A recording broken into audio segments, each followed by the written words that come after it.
thing. And the plea or promise by President Uhuru Kenyatta right there with I'll unite Kenyans. And he was sworn in yesterday. President promises to reach out to all opponents, heal the country, establish lasting peace and justice under the law.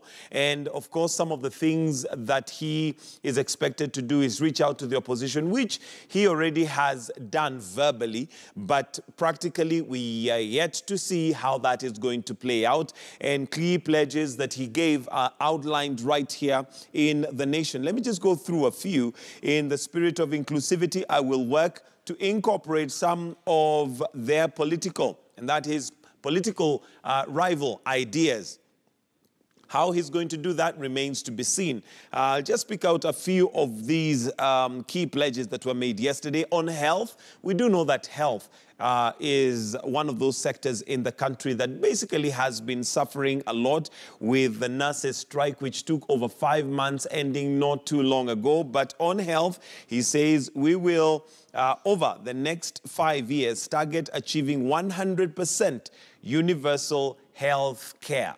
Again, another promise that sounds very good on paper, but practically, how is that going to be achieved? And what does it really mean, 100% universal health care? What does that statement entail? Does that mean everybody will have access to good health care? And that means everybody, both the rich and the poor, those who basically are in counties that are nowhere near Nairobi or those bigger counties, are they going to have health facilities near them? Well, those are some of the things that we hopefully will deconstruct as we carry on into the year.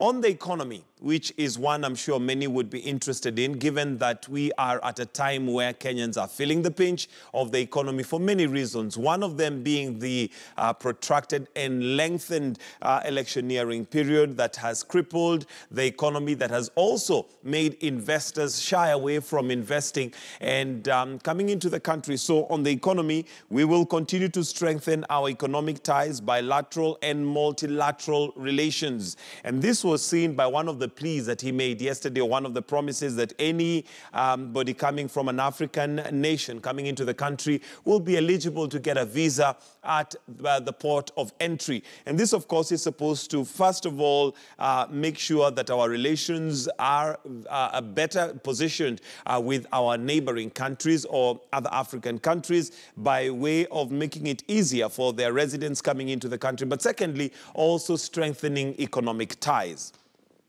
Education, another big sector that Jubilee has promised to do something about. We have made learning the great equalizer by removing exam fees and providing laptops. Again, that would be a question that many might ask. Have they really provided laptops as per their promise in their last regime, the last 5 years? That remains a question that could be answered. Finally, on housing, we intend to come up with home ownership plans that ensure every working family can afford a decent home. That, again, sounds beautiful on paper, sounds very nice, very attractive, very inclusive, but how is it going to be achieved remains to be seen. So you can get yourself a copy of The Nation and see some of those. I've only just gone through some of the pledges, but still on that particular story, on the Star,